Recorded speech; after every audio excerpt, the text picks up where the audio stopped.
nyo sa ating birthday girl? First, happy birthday, Jane Yan. I just want to take this opportunity to thank you to your parents for inviting us here and for choosing me as one of your ninang. Okay, our prayer is that you may grow in the fears and knowledge of God, and may God continue to give you amazing blessings and favors from the Lord, and may fulfill His plans for you. Be a good girl, Jane Yan. Always be a good girl, and yun lang. Happy birthday! Naiiyak si Ninang. Alam niyo po ba bakit? Mami, this is the secret that I'm gonna reveal. Allow me to reveal it. Don't worry about the expenses na nagastos niyo dito kasi isa sa Ninang ang sasagot nito. Ano yung iba? Bukod sa pagiging busy niya, sa pag-check ng mga documents, ay nagawa niya pa talagang pumunta sa birthday party. Now, Mom, thank you for giving me this opportunity to meet you again. Look, Mom, successful na ako because of you. So Ma'am, sasagutin mo di ba lahat ng nagastos si Mami at ni Daddy?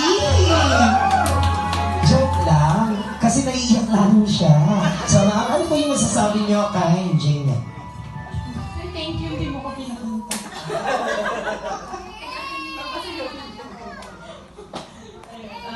For me, thank you for this opportunity na naging godparents din ni Jamie Ann's home. So, and masasabi ko lang is I always praying for you na God will give you strength and will always strengthen your faith as you grow up and keep you healthy and will bless you all the way. And sana you will not give up on all the struggles and problems that God will throw your life. And yun lang, maging strong, and the mommies and daddies na magiging God will bless them, especially emotionally, give wisdom and finances as well. And happy birthday, and may God bless and guide you always. Happy birthday to you. Happy birthday. Wow! At dahil dyan, palakpakan naman natin si Ninang. Sa Ninong dito kaya, Ninong. Ninong, hindi mo ba alam na may kamukha ka rin artista? So Ninong, ready ka na bang mag-message sa ating birthday girl? Ready na. Ready na. At dahil dyan, kantahin mo tong kantang to. Okay, so ready?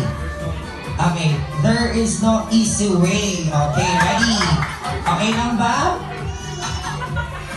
Pakikuha ko. Ramdam na ramdam ko si Daddy, napaka-hands-on ng tatay na to. Si Mami nakaupo lang. Diba?